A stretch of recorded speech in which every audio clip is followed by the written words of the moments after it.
Hello दोस्तों, आप सभी लोगों का मेरे इस यूट्यूब चैनल एजीके सागर में बहुत बहुत स्वागत है।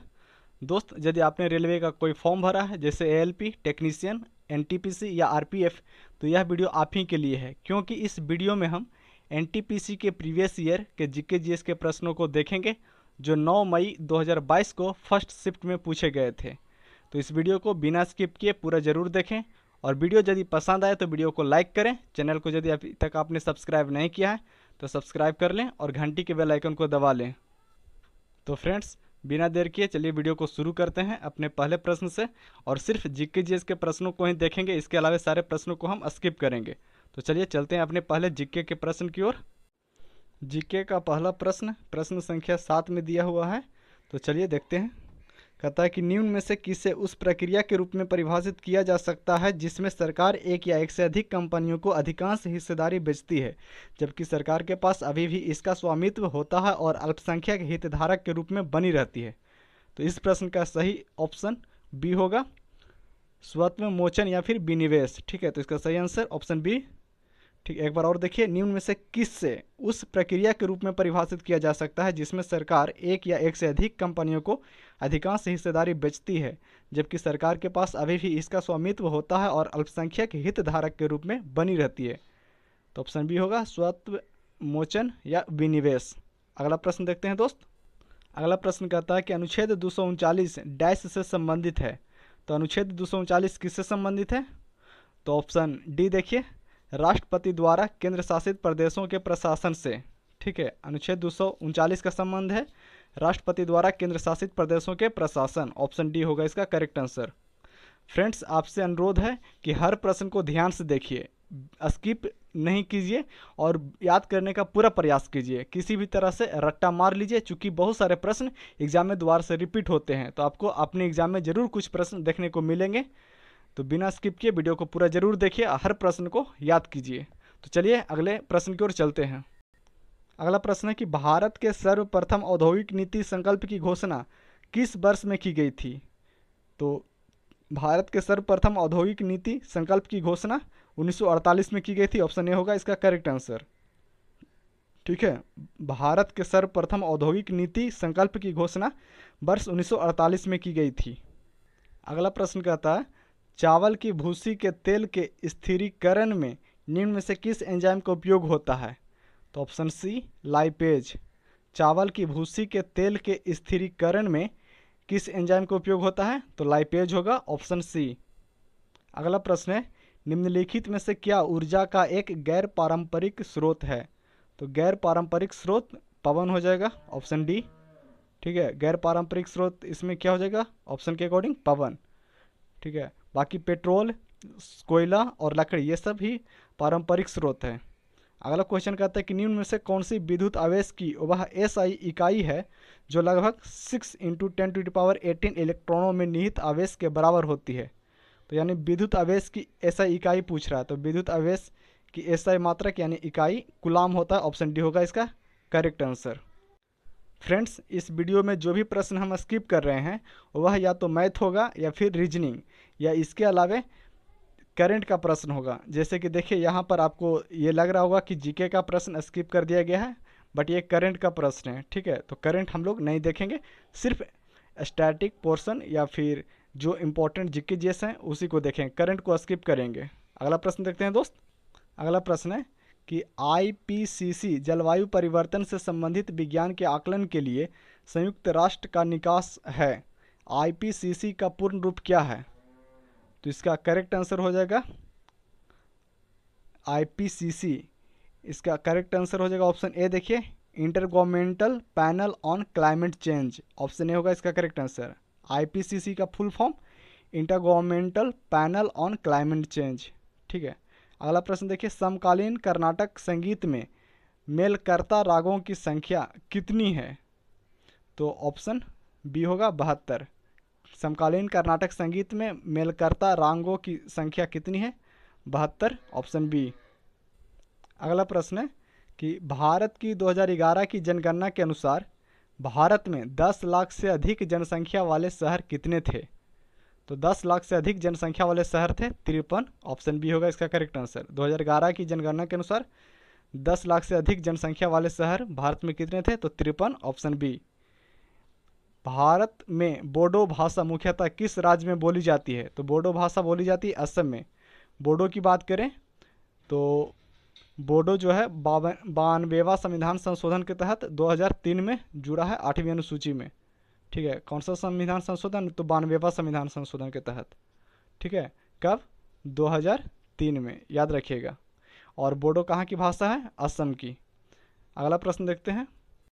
अगला प्रश्न है, डैश को संविधान सभा ने भारत के लिए संविधान का मसौदा तैयार करने के लिए डॉक्टर भीमराव अंबेडकर की अध्यक्षता में एक मसौदा समिति का गठन किया था।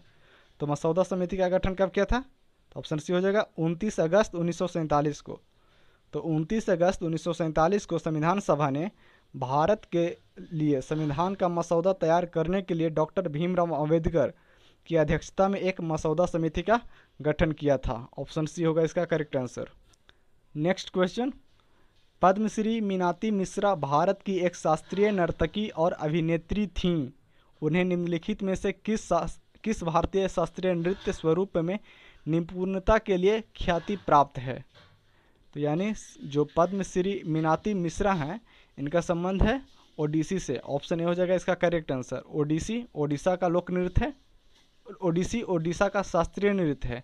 भरतनाट्यम की बात करें तो ये तमिलनाडु का है, कथक उत्तर प्रदेश और कथकली केरल का। अगला प्रश्न देखते हैं।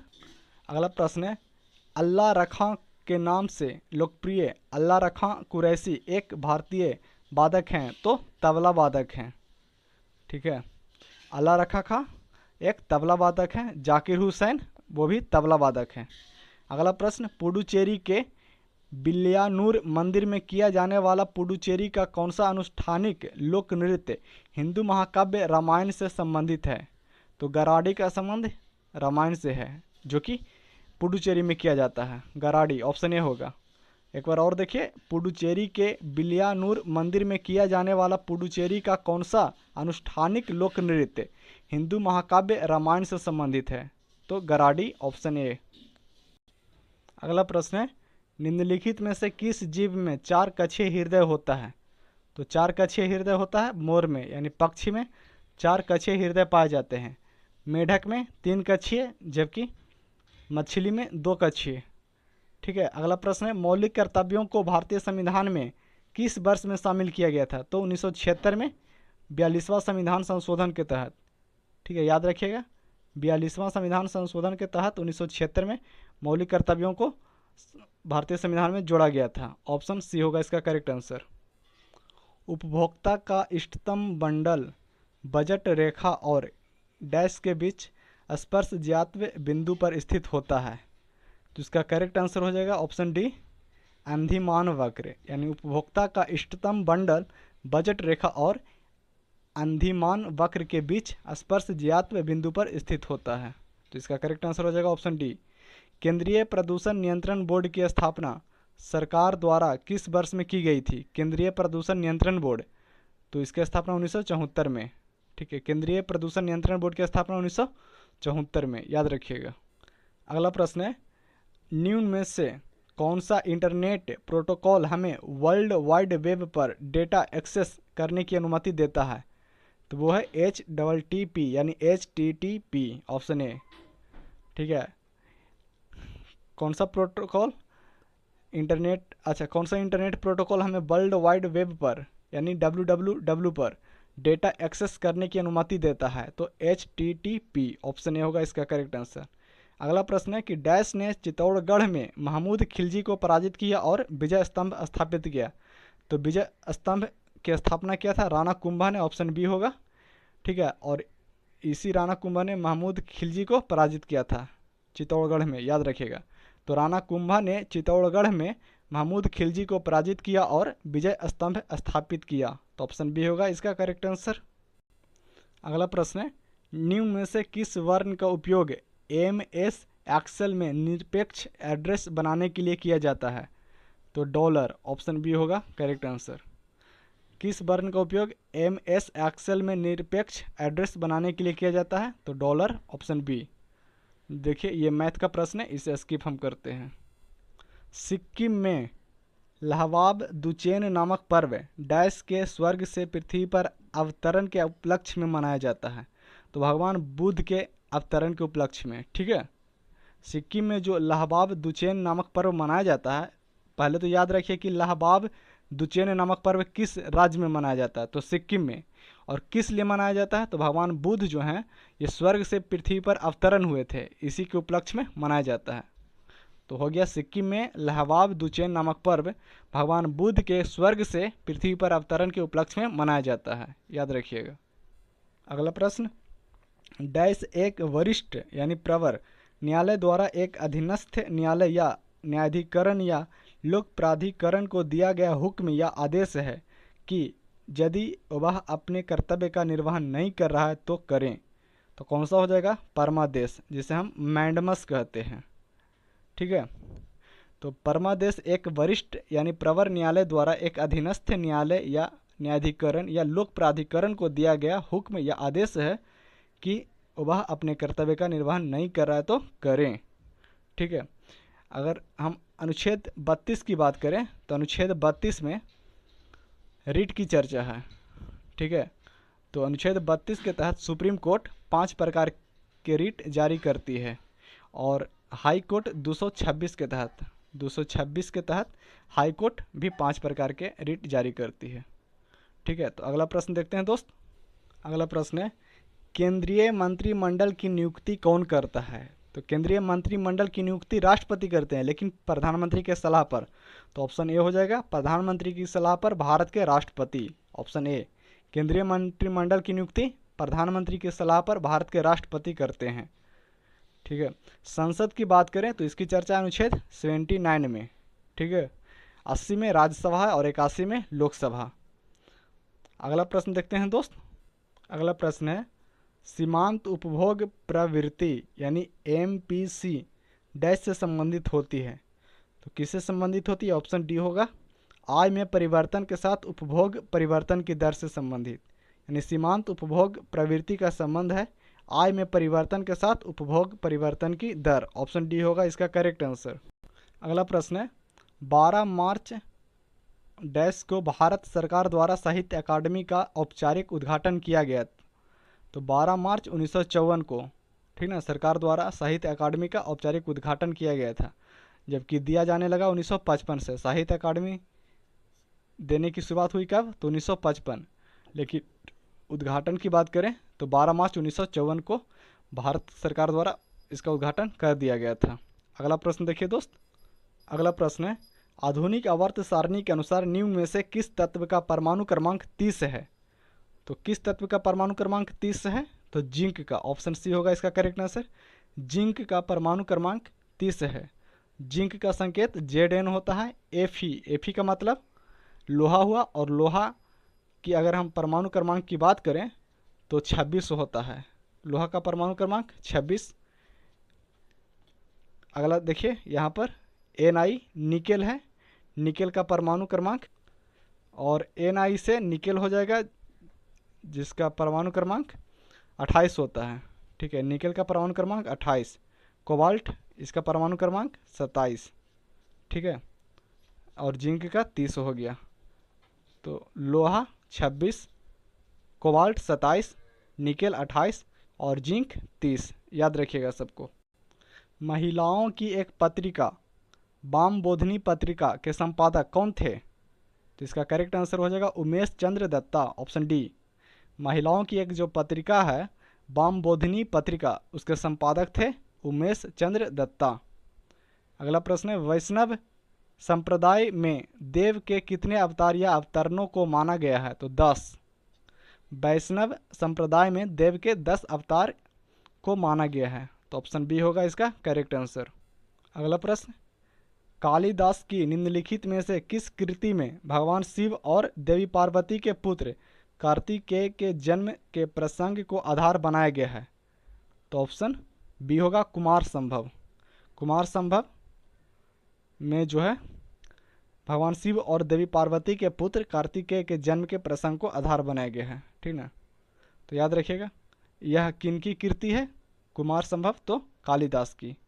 अगला प्रश्न है, चंपारण का सत्याग्रह किस वर्ष में हुआ था? तो 1917 में। चंपारण किस राज्य में है? तो बिहार में है। और चंपारण सत्याग्रह 1917 में। चंपारण सत्याग्रह कौन किए थे? तो गांधी जी किए थे। अगला प्रश्न है, नील नदी को निम्न में से किस देश की रीढ़ की हड्डी कहा जाता था? तो मिस्र, ऑप्शन डी हो जाएगा। नील नदी को निम्न में से किस देश की रीढ़ की हड्डी कहा जाता था? तो मिस्र। विश्व की सबसे लंबी नदी यही है, नील नदी। अगला प्रश्न देखते हैं। अगला प्रश्न है, विश्व का सबसे बड़ा नदीय द्वीप माजुली निम्नलिखित में से किस नदी पर स्थित है? तो जो विश्व का सबसे बड़ा नदीय द्वीप जो माजुली है यह ब्रह्मपुत्र नदी पर है। और किस राज्य में है? तो असम में है। माजुली कहाँ है? असम में। किस नदी पर? तो ब्रह्मपुत्र नदी पर। विश्व का सबसे बड़ा नदी द्वीप है, याद रखिएगा। निम्नलिखित में से कौन सी भारतीय रेलवे की सबसे पुरानी उत्पादन है? तो है Chittaranjan locomotive works, option D होगा इसका correct answer. Chittaranjan locomotive works, option D. अगला प्रश्न कहता है दोस्त कि ऊर्ध्वपातन क्या है? ऊर्ध्वपातन क्या है? तो किसी पदार्थ का ठोस से सीधे गैस अवस्था में परिवर्तन ऊर्ध्वपातन कहलाता है, ऑप्शन बी होगा। ठोस से गैस में बदलना ऊर्ध्वपातन कहलाता है, ऑप्शन बी। और फ्रेंड्स, ये रहा आज का हमारा लास्ट प्रश्न। भारत के निम्नलिखित में से किस राज्य में पदयानी भद्रकाली मंदिर में किया जाने वाला एक धार्मिक नृत्य स्वरूप है? तो ऑप्शन बी होगा केरल। ठीक है, किस राज्य में पदयानी भद्रकाली मंदिर में किया जाने वाला एक धार्मिक नृत्य स्वरूप है? तो केरल हो जाएगा, ऑप्शन बी। तो फ्रेंड्स, ये थे आज के हमारे इम्पोर्टेंट जीके जीएस के प्रश्न जो आगामी रेलवे एग्ज़ाम के लिए काफ़ी हेल्पफुल साबित होगी। चूँकि यह वीडियो में जो भी हम प्रश्न कवर किए हैं, देखे हैं, ये सभी प्रश्न प्रीवियस ईयर एनटीपीसी के एग्ज़ाम में पूछे जा चुके हैं। तो वीडियो पसंद आई है तो वीडियो को लाइक करें। चैनल को यदि अभी तक आपने सब्सक्राइब नहीं किया है तो सब्सक्राइब कर लें और घंटी के बेल आइकन को ज़रूर दबा लें ताकि सारी इंफॉर्मेटिव वीडियो की नोटिफिकेशन आप तक सबसे पहले पहुँचे। वीडियो को पूरा देखने के लिए आपका बहुत बहुत धन्यवाद। मिलते हैं नेक्स्ट वीडियो में।